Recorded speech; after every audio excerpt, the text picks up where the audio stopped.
Hello everyone, welcome back to my YouTube channel. ಇವತ್ತಿನ ವ್ಲಾಗ್ನಲ್ಲಿ super ಟೇಸ್ಟಿಯಾಗಿರುವಂತಹ sambar ರೆಸಿಪಿನ ಶೇರ್ ಮಾಡ್ತಾ ಇದ್ದೀನಿ. ಆಲೂಗಡ್ಡೆ, ನುಗ್ಗೆಕಾಯಿ ಹಾಗೆ ಹೆಸರುಕಾಳನ್ನ ಬಳಸ್ಕೊಂಡು ಮಾಡುವಂತಹ ಸೂಪರ್ ಟೇಸ್ಟಿಯಾಗಿರುವ ಸಾಂಬಾರ್ ರೆಸಿಪಿನ ಶೇರ್ ಮಾಡ್ತಿದ್ದೀನಿ. ಈ ಸಾಂಬಾರ್ ರೆಸಿಪಿನ ಹೇಗೆ ಮಾಡೋದಂತ ಹೇಳಿಬಿಟ್ಟು ನೋಡ್ಕೊಂಡು ಬರೋಣ ಬನ್ನಿ. ಫಸ್ಟ್ ಗ್ಯಾಸ್ ಸ್ಟವ್ನ ಆನ್ ಮಾಡ್ಕೊಂಡ್ಬಿಟ್ಟು ಒಂದು ಪಾತ್ರೆನ ಕಾಯೋದಕ್ಕೆ ಇಟ್ಕೊಂಡಿದ್ದೀನಿ. ಪಾತ್ರೆ ಕಾದಾದ ನಂತರ 2-3 ಟೇಬಲ್ ಸ್ಪೂನ್ ಆಗುವಷ್ಟು ಅಡುಗೆ ಎಣ್ಣೆನ ಹಾಕ್ಕೊಳ್ತಾ ಇದ್ದೀನಿ. ಎಣ್ಣೆ ಕಾದಾದ ನಂತರ 1 ಟೀ ಸ್ಪೂನ್ ಆಗುವಷ್ಟು ಸಾಸಿವೆನ ಹಾಕ್ಕೊಳ್ತೀನಿ. ಸಾಸಿವೆ ಚಟ್ಪಟ್ ಅಂದಾದ ನಂತರ 2 ಕಡ್ಡಿ ಆಗುವಷ್ಟು ಕರಿಬೇವನ್ನ ಹಾಕ್ಕೊಂಡಿದ್ದೀನಿ. ಅದಾದ ನಂತರ ಈರುಳ್ಳಿನ ಹಾಕ್ಕೊಳ್ತಾ ಇದ್ದೀನಿ, ಅರ್ಧ ಕಪ್ ಆಗುವಷ್ಟು. ಈರುಳ್ಳಿ ಹಸಿ ವಾಸನೆ ಹೋಗೋ ತನಕನೂ ಚೆನ್ನಾಗಿ ಬಾಡಿಸ್ಕೋಬೇಕು. 2-3 ನಿಮಿಷದೊಳಗಡೆನೆ ಈರುಳ್ಳಿ ಚೆನ್ನಾಗಿ ಬಾಡಿರುತ್ತೆ. ಅದಾದ ನಂತರ ಈರುಳ್ಳಿನ ಚೆನ್ನಾಗಿ ಬಾಡಿಸ್ಕೊಂಡಾದ ನಂತರ ಒಂದು ಮೀಡಿಯಮ್ ಸೈಜ್ ಟೊಮೆಟೊನ ಕಟ್ ಮಾಡಿ ಹಾಕ್ಕೊಳ್ತಾ ಇದ್ದೀನಿ. ಟೊಮೆಟೊ ಹಾಕೊಂಡಾದ ನಂತರ ಟೊಮೆಟೊನೂ ಮೆತ್ತಗಾಗೋ ತನಕನೂ ಚೆನ್ನಾಗಿ ಬಾಡಿಸ್ಕೋಬೇಕು. 2-3 ನಿಮಿಷ ಚೆನ್ನಾಗಿ ಬಾಡಿಸ್ಕೊಂಡ್ರೆ ಸಾಕು. ಟೊಮೆಟೊ ಎಲ್ಲ ಚೆನ್ನಾಗಿ ಮೆತ್ತಗಾಗಿರುತ್ತೆ. ಟೊಮೆಟೊ ಎಲ್ಲ ಮೆತ್ತಗಾದ ನಂತರ ಕಟ್ ಮಾಡಿ ಇಟ್ಕೊಂಡಿರುವಂತಹ ನುಗ್ಗೆಕಾಯಿ ಹಾಗೆ ಆಲೂಗಡ್ಡೆನ ಚೆನ್ನಾಗಿ ತೊಳ್ಕೊಂಡ್ಬಿಟ್ಟು ಪಾತ್ರೆಗೆ ಹಾಕ್ಕೊಳ್ಬೇಕು. ಅದಾದ ನಂತರ ರುಚಿಗೆ ತಕ್ಕಷ್ಟು ಉಪ್ಪನ್ನು ಹಾಕ್ಕೊಳ್ಬೇಕು. ಉಪ್ಪನ್ನು ಹಾಕೊಂಡಾದ ನಂತರ 5-6 ನಿಮಿಷ ಆಗುವಷ್ಟು ಪ್ಲೇಟನ್ನು ಮುಚ್ಚಿ ಲೋ ಫ್ಲೇಮ್ನಲ್ಲಿ ಇಟ್ಟು ಬೇಯೋದಕ್ಕೆ ಬಿಡಬೇಕು. ಇವಾಗ ಅದಿಷ್ಟು ಬೇಯೋದ್ರೊಳಗಡೆ ಮಸಾಲೆನ ರುಬ್ಕೊಂಡ್ಬಿಡೋಣ. ಇವಾಗ ಏನೆಲ್ಲ ಬೇಕಂದರೆ, ಒಂದು ಮಿಕ್ಸಿ ಜಾರ್ಗೆ 1 ಟೇಬಲ್ ಸ್ಪೂನ್ ಆಗುವಷ್ಟು ಕೊತ್ತಂಬರಿ ಕಾಳು, ಅರ್ಧ ಟೇಬಲ್ ಸ್ಪೂನ್ ಆಗುವಷ್ಟು ಜೀರಿಗೆ ಹಾಗೆ 1 ಚಿಟಿಕೆಯಷ್ಟು ಅರಿಶಿನ ಪುಡಿ, 2-3 ಎಸಳು ಬೆಳ್ಳುಳ್ಳಿ, ನಂತರ ಸಣ್ಣ ಉಂಡೆ ಆಗುವಷ್ಟು ಹುಣಸೆ ಹುಳಿನ ಹಾಕ್ಕೊಳ್ತಾ ಇದ್ದೀನಿ. 7-8 ಒಣ ಮೆಣಸಿನ್ಕಾಯಿನ ಹಾಕ್ಕೊಳ್ತಾ ಇದ್ದೀನಿ. ಹಾಗೆ 1-1.5 ಕಪ್ ಆಗುವಷ್ಟು ತುರಿದಿಟ್ಕೊಂಡಿರುವಂತಹ ಕಾಯಿ ತುರಿನ ಹಾಕ್ಕೊಳ್ತಾ ಇದ್ದೀನಿ. ನಂತರ ರುಬ್ಬೋದಕ್ಕೆ ಬೇಕಾದಷ್ಟು ನೀರನ್ನು ಹಾಕ್ಕೊಂಡ್ಬಿಟ್ಟು ನುಣ್ಣಗೆ ಮಸಾಲೆನ ರುಬ್ಕೊಂಡಿದ್ದೀನಿ.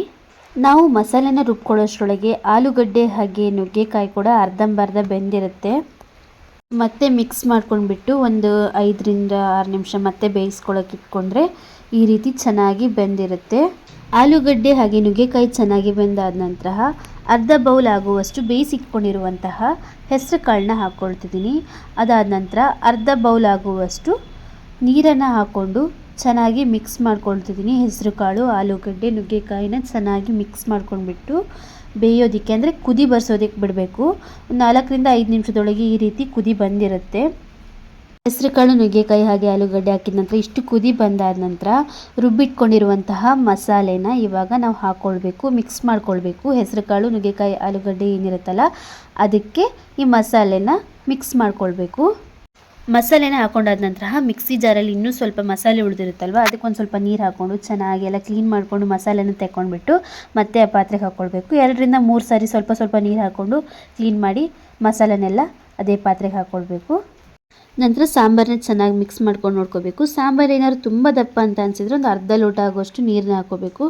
ಇಲ್ಲ ಸಾಕು, ದಷ್ಟೇ ದಪ್ಪ ಸಾಕು ಅಂತ ಅನಿಸಿದ್ರೆ ಅಷ್ಟೇ ಕೂಡ ಬಿಡಬಹುದು. ಇವಾಗ ಸಾಂಬಾರನ್ನ ಕುದಿಯೋದಕ್ಕೆ ಒಂದು ಪ್ಲೇಟ್ನ ಮುಚ್ಚಿ ಬಿಡಬೇಕು. ಒಂದು ಮೀಡಿಯಮ್ ಫ್ಲೇಮಲ್ಲಿ ಇಟ್ಕೊಂಡ್ರೆ ಸಾಕು. ಮೀಡಿಯಮ್ ಫ್ಲೇಮ್ನಲ್ಲಿ ಸಾಂಬಾರನ್ನ ಬೇಯೋದಕ್ಕೆ ಇಟ್ಟರೆ 7-8 ನಿಮಿಷದೊಳಗೆ ಇಷ್ಟು ಚೆನ್ನಾಗಿ ಸಾಂಬಾರು ಬೆಂದಿರುತ್ತೆ. ಆಲ್ಮೋಸ್ಟ್ ಸಾಂಬಾರು ಡನ್ ಅಂತಲೇ ಹೇಳ್ಬೋದು. 15-20 ನಿಮಿಷದೊಳಗಡೆ ಈ ರೆಸಿಪಿನ ಮಾಡ್ಕೊಳ್ಬಹುದು. ಒಂದು ಸಾರಿ ನೀವು ಮನೇಲಿ ಟ್ರೈ ಮಾಡಿ ನೋಡಿ, ತುಂಬಾ ಟೇಸ್ಟಿಯಾಗಿರುತ್ತೆ ಈ ಸಾಂಬಾರು. ಒಂದು ಸಾರಿ ನೀವು ಟ್ರೈ ಮಾಡಿದರೆ ಪದೇ ಈ ಸಾಂಬಾರು ರೆಸಿಪಿನ ಟ್ರೈ ಮಾಡ್ತಾನೆ ಇರ್ತೀರಾ. ಅಮ್ಮ ಮಾಡೋ ಸಾಂಬಾರ್ ರೆಸಿಪೀಸ್ಗಳಲ್ಲಿ ಇದು ನನ್ನ ಫೇವ್ರೇಟ್ ಸಾಂಬಾರ್ ರೆಸಿಪಿ ಅಂತಲೇ ಹೇಳ್ಬೋದು. ಹಾಗೆ ಇವತ್ತು ಈ ರೆಸಿಪಿನ ಮಾಡಿರೋದು ಕೂಡ ಅಮ್ಮನೇ. ಒಂದು ಸಾರಿ ನೀವು ಕೂಡ ಟ್ರೈ ಮಾಡಿ ಹೇಗೆ ಬಂತಂತ ಹೇಳ್ಬಿಟ್ಟು ಕಮೆಂಟ್ ಮಾಡಿ ತಿಳಿಸಿ.